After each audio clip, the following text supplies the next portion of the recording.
Akşam şerifleriniz hayırlı olsun, hürmetli teleseyirciler. Efirde Yurt Nefesi programması.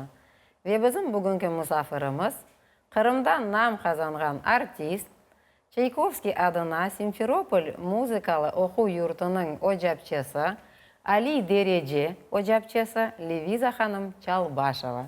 Leviza Hanım, stüdyamızga hoş geldiniz. Sağ olunuz. Selamun aleyküm, sağlı vatandaşlar. Aleykümselam, sağ olunuz. Leviza Hanım, men belesem bizge olacak Rus tilinde laf etmege. Onun için biz Rus tiline geçeyik, öyle mi? Öyle. Давайте мы, наверное, начнем вот еще мечта детства. Вы человек творческий. Расскажите, пожалуйста, о чем вы мечтали в детстве? Я себя помню с детства, что очень мне нравилась музыка, и я постоянно просила своих родителей, чтобы они меня отдали в музыкальную школу. Вот. И мне хотелось, почему-то нравилось фортепиано, и я хотела научиться именно играть на фортепиано. Но мой папа, он этот инструмент почему-то не любил. И все-таки они где-то уже, когда мне было 10 лет, мама с папой меня отдали в музыкальную школу по классу аккордеона. Вот. И я закончила музыкальную школу по классу аккордеона, и учась в этой музыкальной школе, у нас там был хор, вот, и мне нравилось петь в этом хоре. И преподавательница по хору, я уже не помню, как ее звали тогда, вот, она всегда мне говорила: «Луиза, тебе надо петь». Вот. Ну и, конечно же, дома у нас постоянно звучала музыка, были пластинки разные. Сабрия Реджеповой были пластинки, я слушала. Мне очень нравилось. Наверное, вот отсюда пошла любовь именно к пению. Вот. И я мечтала после окончания школы пойти именно в музыкальное училище, поступить на вокальное отделение. И у меня это получилось. Я после 8 класса, раньше можно было после 8 класса, я поступаю на первый курс музыкального училища. Вот. Это было на Манганское музыкальное училище. Вот. Вследствие потом, через год, я перевожусь в другой город, в Казань, и становлюсь студентом, учащейся Казанского музыкального училища. А что явилось причиной? Вот почему вы решили перевестись в Казань? Вы знаете, причина, наверное, довольно-таки всем близкая. Мы на Мангане ездили постоянно на хлопок, собирали хлопок. Да. Мы не учились. Вот. Ну и как вы Прекрасно понимаете, помню эти жуткие времена. и как вы понимаете, для вокалиста где-то простудиться на полях Что вы? это Совершенно нежелательно. нежелательно, да. И у нас такая возможность подвернулась, и, в общем, мы воспользовались этим, да, и перевелись. И я не жалею нисколько, потому что там действительно началось обучение, очень было интересно, вот, и хороший педагог мне попался. Назову я ее фамилию, имя, отчество: Щербинина Клавдия Захаровна. Ну, сейчас ее уже нет в этом мире. Вот. И после этого, после музыкального училища, я решила поступить в высшее учебное заведение. Я мечтала, я поступаю в Саратовскую государственную консерваторию имени Леонида Витальевича Собинова. Там тоже мне повезло с педагогом сразу. Вот. И вот с удовольствием, с большим мы учились, у нас были разные предметы. Ну, в общем, то, к чему я стремилась, я все это там нашла для себя и обучилась этому. Вот за весь период учебы не возникало желания бросить? Трудно, тяжело, нет? Нет, ни разу. То есть это истинное призвание? Да, потому что, да, я знала, что это именно то, что мне нужно в жизни, чем я буду с удовольствием всю жизнь заниматься. Так и вышло? Так и вышло. Так и вышло. Да. Что вот у вас, какие преимущества, что Что греет душу в вашей работе? Что доставляет вам удовольствие? Ну, во-первых, конечно же, человек, который хоть когда-то попал на сцену, хоть раз, он уже заражается этим, и постоянно человека тянет на сцену. Вот. Ну, я, приехав в Крым, получилось так, что, в общем, поехала прослушаться в театр в наш крымско-татарский. И тогда меня взяли. Вот таким образом я в 97 году я поступила в театр и проработала там, именно пела на сцене, преподавала тоже нашим артистам вокал. Вот. И как раз когда ну, по возрасту и голос звучал, и какой-то еще опыт благодаря этому появился, благодаря тому, что очень часто приходилось петь под оркестр. У нас были всякие концерты выездные, очень много мы гастролировали по Крыму. То есть какой-то опыт я приобрела, работая в Крымско-татарском театре, чему я очень благодарна. Потом как-то почувствовала, что мне нужно все-таки, уже пришло время, наверное, пойти на педагогическую работу. И Вот когда? Мне всегда интересно, вот вы, такие творческие личности, когда начинаете ощущать необходимость в передаче знаний? Вот это какой-то определенный момент наступает? ну, вы знаете, я, честно говоря, пошла в училище из своего ребенка. У меня дочь, она тоже певица. Вот. И когда она поступила в училище музыкальное, я решила пойти, и, ну, чтобы меня как-то взяли Рядышком. на работу и быть рядом, да. Вот. Ну, и это так и произошло. Вот. И дочь попала ко мне в класс, вот. И таким образом я стала преподавать в училище. Не трудно преподавать родной дочери? Ой, вы знаете, Мне кажется, это очень трудно. да, это, Ну, вот согласитесь, это да. преподавать детям других людей гораздо легче, нежели своему ребенку. Да, потому да, что да. это совершенно другая планета, причем которая круглосуточно находится рядом с тобой, ну, по жизни. И вот учить, обучать своего ребенка. Да. А как вот с ее стороны? С ее стороны, Да, ей нравилось, она не испытывала некий Ну, дискомфорт такой? вы знаете, ей-то петь нравилось, да. Дискомфорт, да вроде нет. Нет. Нет, я не Нравилось. замечала, да. Мгм. Вот. Но зато сейчас как бы она ни о чем как бы не жалеет и наоборот гордится, что она была моей студенткой. Вот. Потому что у нее жизнь сложилась именно она пошла по моей тропе. Тоже поет? Да, по моей Мгм. тропе. Ну, и об этом, наверное, ниже я расскажу, Да, когда да. пойдет речь о моих детях, да? Я думаю, да, когда вот у вас в любом случае. Но мы, возвращаясь к преподавательской деятельности, здесь, в преподавательской деятельности, я думаю, не все всегда гладко, да?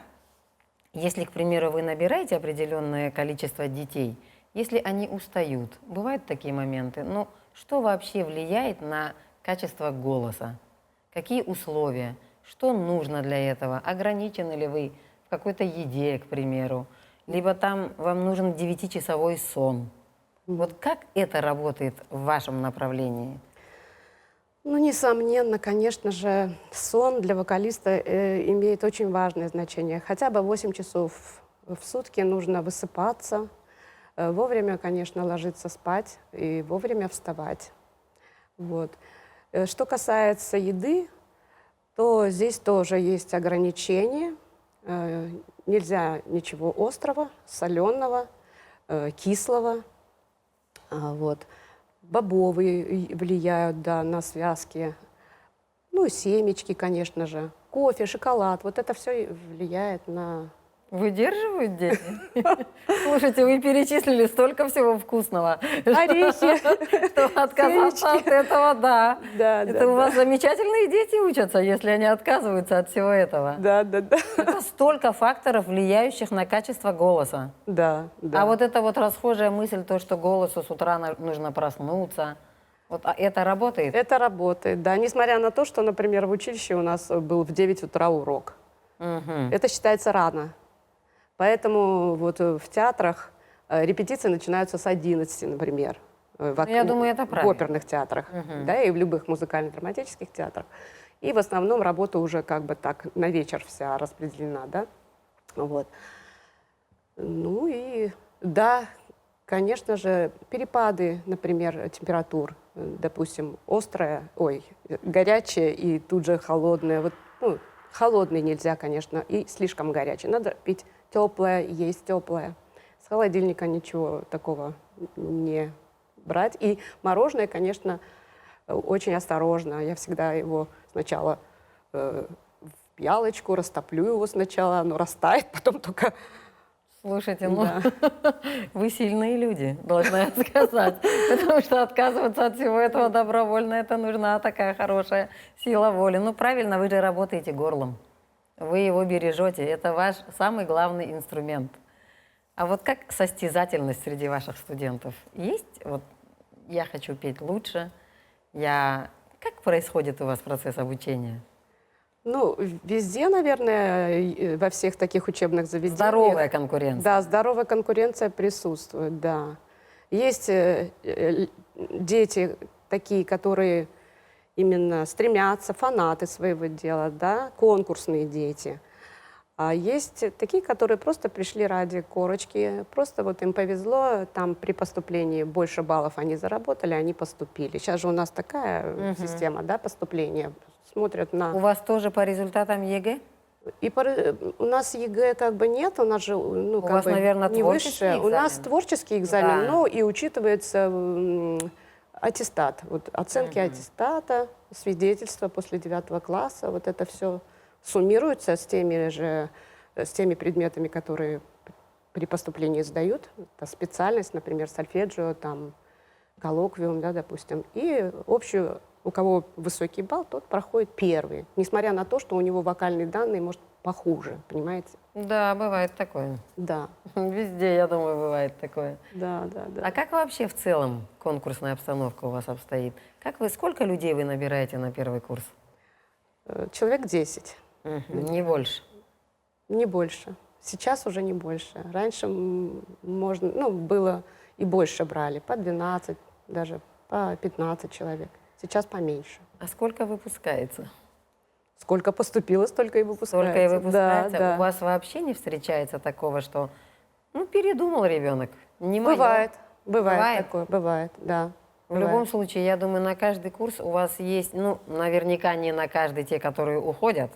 Я думаю, что у вас и так, и без того вы штучный Ну продукт, да. правильно? Да. Вас нельзя массово обучать, я так думаю. И Да, вы, да. Ну, вы таким потоком по 100 человек на курсе, это, ну, как по мне, это неподъемный труд.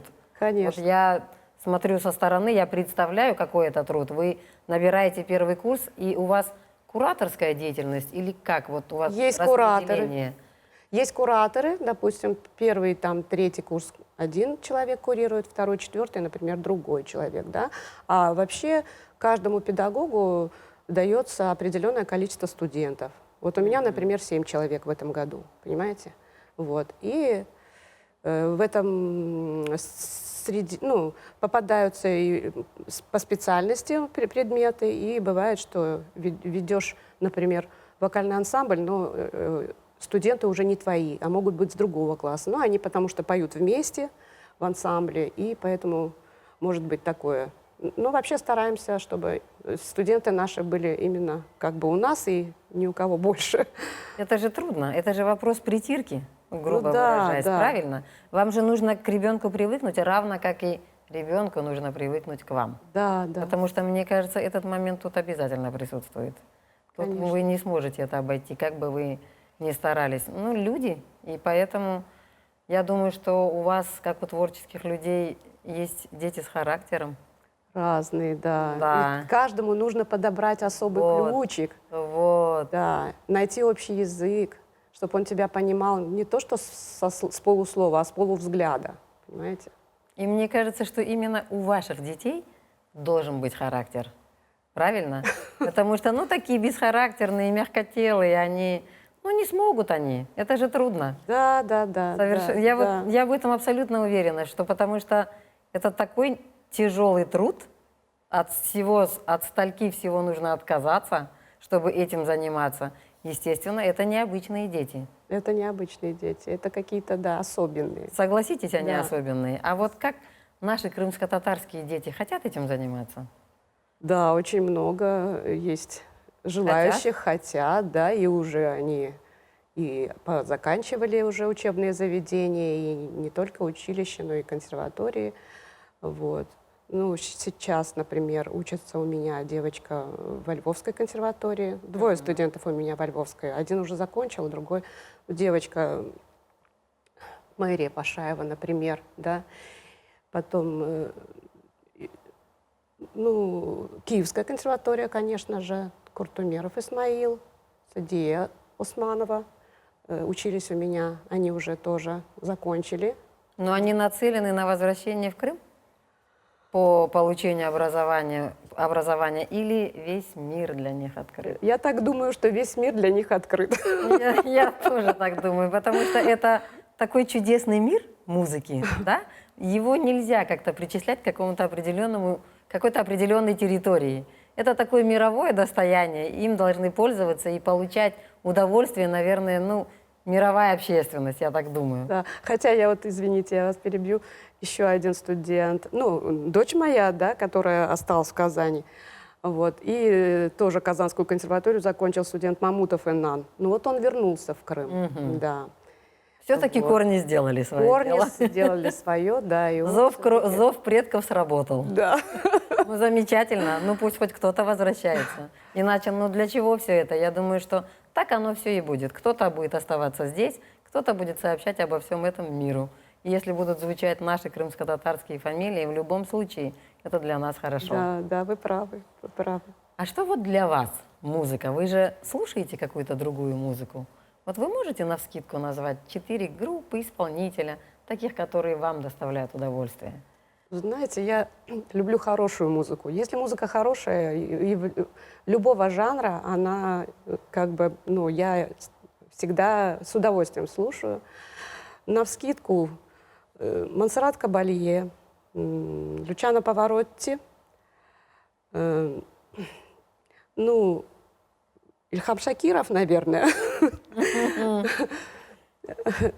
И ну, Гульнора Гатина, это моя дочь.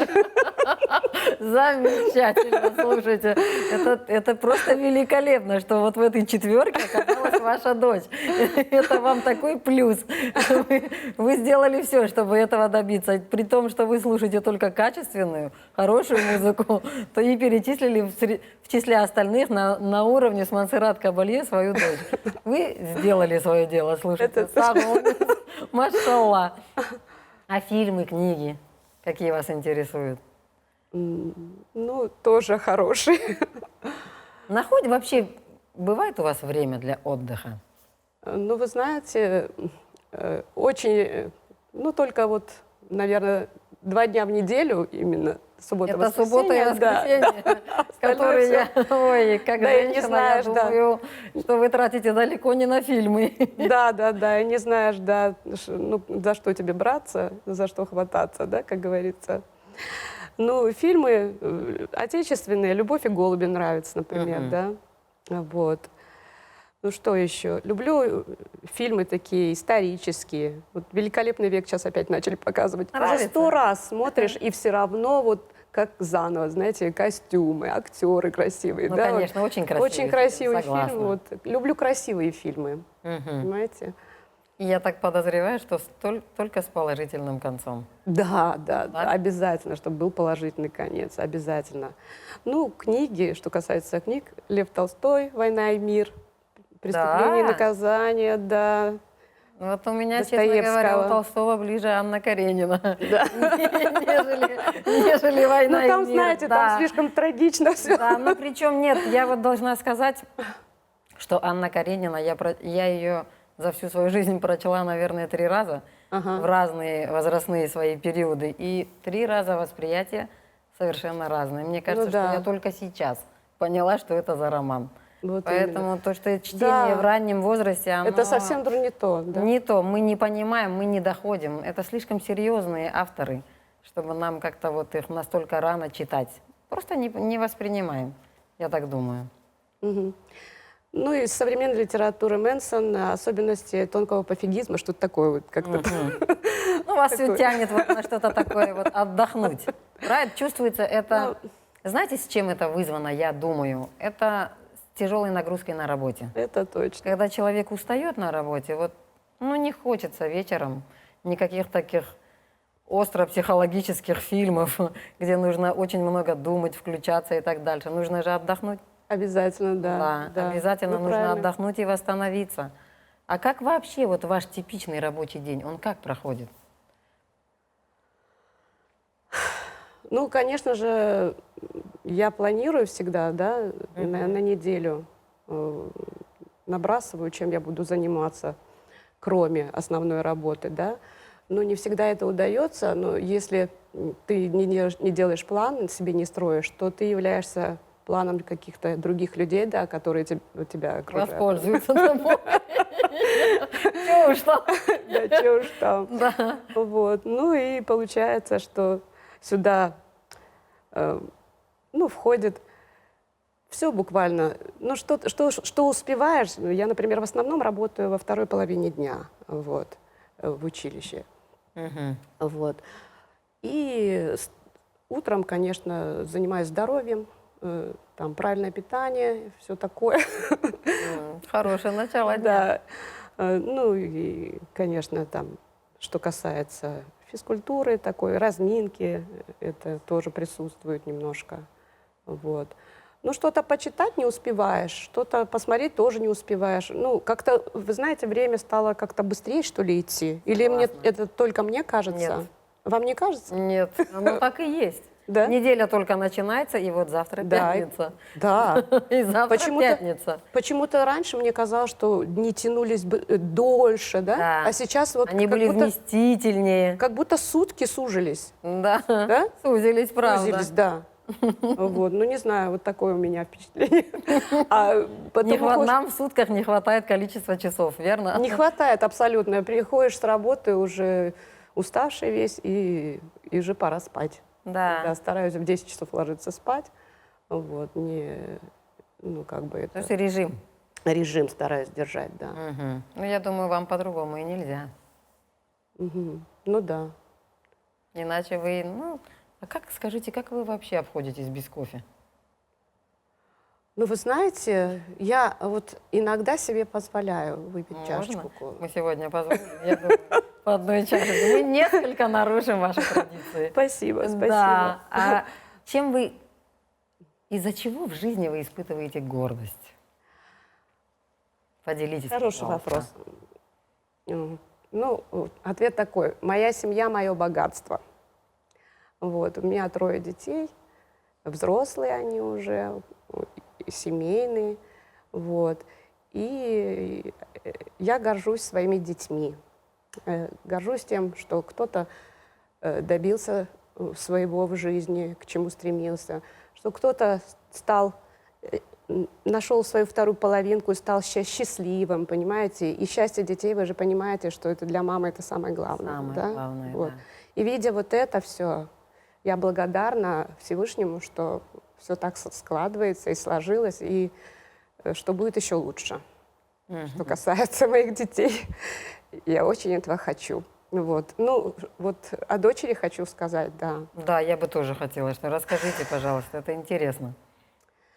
Ну, она, как я уже говорила, закончила у нас музыкальное училище, и это было в 2007 году. В 2012 году она заканчивает Казанскую консерваторию. Вот. И сейчас она является солисткой Татарского государственного академического театра оперы и балета имени Мусы Джалиля, заслуженная артистка Татарстана Гульнора Гатина. Машаллах. Да, она лауреат государственной премии имени Габдуллы Тукая, лауреат премии Тантана, лауреат премии имени Марселя Салимджанова лауреат многочисленных международных конкурсов. Вот это моя гордость. Да. Да, она ведущая солистка Казанской оперы. Вот. На счету у нее очень много партий всяких, но вот самая такая, за что она получила звание заслуженной артистки Татарстана, это роль Сюймбике в одноименной опере Сюймбике. Музыку написала Ахиярова Резида. И, в общем, этот спектакль оказался таким судьбоносным в ее Действительно, это творчестве. гордость Да. Сюймбике. Да. Это гордость всего Это царица, тюркского да. народа. А она именно, ну, так сложились звезды. Это замечательно, машалла. Левиза Ханум, а что бы вы пожелали людям, которые, ну, еще не определились с выбором профессии? Тем, кто еще не определился, пожалуйста, прислушивайтесь к своему сердцу, к своей интуиции, потому что у каждого человека, я думаю, есть интуиция.